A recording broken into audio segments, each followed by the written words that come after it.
அனைவருக்கும் வணக்கம். TNPSC easy சேனலுக்கு உங்களை அன்புடன் வரவேற்கிறேன். நாம் இன்றைக்கி ஒரு சின்ன மோட்டிவேஷன் வீடியோ மட்டும் பார்க்கலாம்.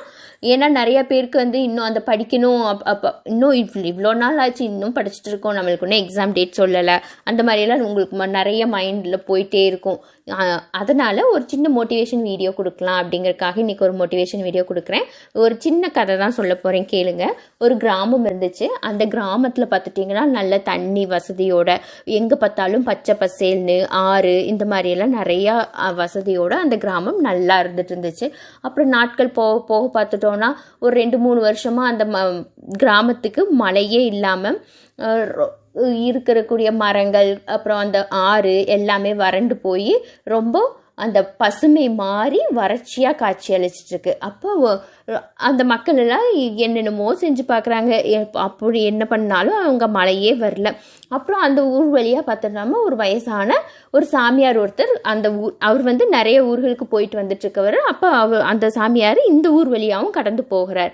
அப்போ பார்க்கும்போது அந்த சாமியாரை பார்த்துட்டு ஒரு சில மக்கள் அந்த சாமியாரோடைய புகழையெல்லாம் அந்த மக்கள் கேள்விப்பட்டு பக்கத்து ஊர் மக்கள் எல்லாம் சொல்லி அந்த சாமியார் இந்த வழியாக வர்றாங்கன்னு தெரிஞ்சங்காட்டி அந்த ஊர் மக்கள் எல்லாம் போய் அந்த சாமியார் கிட்ட இப்படி சொல்கிறாங்க, எங்கள் ஊர் ஃபஸ்ட்டு நல்ல செல்வ செழிப்பாக இருந்துச்சு, தண்ணி எல்லாம் இருந்தது, எல்லா பக்கம் பச்சை பசேல் இருந்தது, இப்போ எங்கள் ஊர் இந்த நிலைமையில் இருக்குது, இது நாங்கள் எங்களுக்கு திரும்ப மழை வரணும் அப்படின்னு சொல்லிட்டு எங்களோட இந்த வறட்சியெல்லாம் போய் ஃபஸ்ட்டு இந்த மாதிரியே வரணும் அப்படின்னு எல்லாம் அவங்ககிட்ட சொல்கிறாங்க, குறைகளை சொல்கிறாங்க. அப்போ அந்த வயசான சாமியார் என்ன சொல்கிறாரு, சரி நாம் எல்லாரும் சேர்ந்து கூட்டு பிரார்த்தனை பண்ணலாம், அப்படி பண்ணுறப்ப கண்டிப்பாக மழை வரும். அப்போ நீங்கள் நம்ம பிரார்த்தனை பண்ணுறதுக்கு உங்களுக்கு என்னெல்லாம் வேணுமோ அதெல்லாம் நீங்களும் எடுத்துகிட்டு வாங்க, எல்லாரும் சேர்ந்து ப்ரேயர் கூட்டு பிரார்த்தனை பண்ணலாம், பிரார்த்தனை பண்ணும்போது மழை வரும் அப்படின்னு சொல்லி அந்த சாமியார் சொல்லிவிடுறாரு. உங்களுக்கு வேணுங்கிறதெல்லாம் நீங்கள் எடுத்துகிட்டு வந்துருங்க அப்படின்னு சொல்கிறாரு.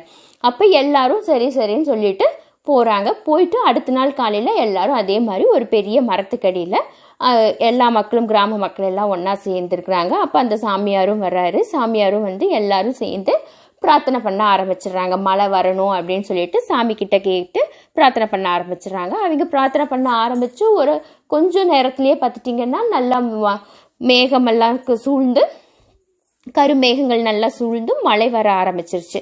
அப்போ பார்த்தா அந்த சாமியார் அந்த கூட்டத்தில் இருக்கிற மக்கள் எல்லாம் பார்க்குறாங்க. பார்க்கும்போது ஒரே ஒரு குட்டி பையன் மட்டும் கொடையை விரிச்சிட்டு அந்த மலையில் நிற்கிறான். மற்றவங்கெல்லாம் பார்த்தா கையில் வேற என்னென்னமோ எடுத்து வந்துருக்குறாங்க, ஆனால் யாரும் அந்த கொடையை எடுத்துகிட்டு வரவே இல்லை.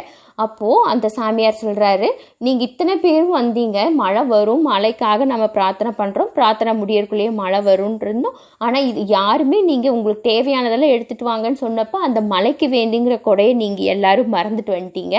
அதே இந்த குட்டி பையன் மழை வருங்கிற அந்த நம்பிக்கையோட அவன் அந்த கொடையை எடுத்துகிட்டு வந்தான், அவனோட நம்பிக்கை வீண் போகலை, இன்றைக்கி மழை வந்துருச்சு அப்படின்னு சொல்லி அந்த சாமியார் சொல்லிட்டு அந்த ஊர்லேருந்து கிளம்பிடுறாங்க. அப்போது இந்த கதையிலேருந்து நம்ம என்ன தெரிஞ்சுக்கிறோம், கண்டிப்பாக எக்ஸாம் வரும், எக்ஸாம் வைக்காமல் ஆட்களை எடுக்க மாட்டாங்க, அதனால் எக்ஸாம் வச்சு தான் எடுப்பாங்க. ஒரு வருஷம் இல்லைன்னா அடுத்த வருஷமாவது எக்ஸாம் வந்துருங்கள்ல, எக்ஸாம் வச்சு கண்டிப்பாக ஆட்களை எடுத்துகிட்டு தான் இருப்பாங்க. அப்போ இந்த 2020 எக்ஸாம் இல்லைனாலும் கண்டிப்பாக 2021 உங்களுக்கு நிறைய எக்ஸாம்ஸ் வரும். அப்போ நீங்கள் அதுக்கு எப்படி தயாராகிருக்கணும், இந்த குட்டி பையன் மாதிரி நம்பிக்கையோடு நீங்கள் இப்போ இருந்து படிச்சுட்டே இருக்கணும். அப்போ தான் உங்களால் சக்ஸஸ் பண்ண முடியும். அதனால் நீங்கள் இப்போ இருந்து படிக்க ஸ்டார்ட் பண்ணுங்கள். ஒவ்வொரு தடவையும் நான் சொல்லும்போது இதே தான் சொல்கிறேன், அட்லீஸ்ட் இன்னையிலேருந்தாவது படிக்க ஸ்டார்ட் பண்ணிடுங்க. அப்படி பண்ணும்போது உங்களுக்கு கண்டிப்பாக யூஸ்ஃபுல்லாக இருக்கும். அந்த குட்டி பையனை மாதிரி உங்களுக்கும் நீங்கள் நினச்ச வேலை உங்கள் கையில் கிடைக்கும். ஓகே ஃப்ரெண்ட்ஸ், இது வரைக்கும் நீங்கள் வீடியோவை ஸ்கிப் பண்ணாமல் பார்த்ததுக்கு தேங்க்யூ. உங்களுக்கு இந்த வீடியோ பிடிச்சிருந்தா லைக் பண்ணுங்கள், ஷேர் பண்ணுங்கள், கமெண்ட் பண்ணுங்கள். இது வரைக்கும் சேனல் சப்ஸ்கிரைப் பண்ணாமல் இருந்தீங்கன்னா சப்ஸ்கிரைப் பண்ணி ஆளுங்கிற பெல் பட்டனையும் கிளிக் பண்ணுங்கள். தேங்க்யூ.